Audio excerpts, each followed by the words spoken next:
हो का, ही अशी सकाळ सकाळ येऊन बसते आणि कामं कोण करायची होय ग. सकाळ सकाळ अशी येऊन बसल्यावर कामं कोणी करायची.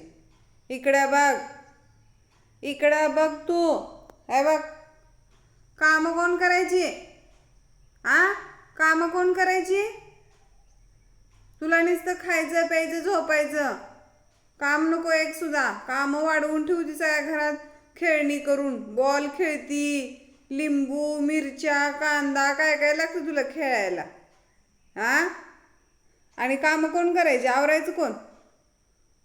नुसतं झोपायला पाहिजे तुला. रात्रभर खेळती आणि दिवसभर झोपती. इकडे बघ, काम कोण करणार सांग मला तू. सांग इकडे बघ. परत दिवसभर टी व्ही बघती, मोबाईल बघती. आ,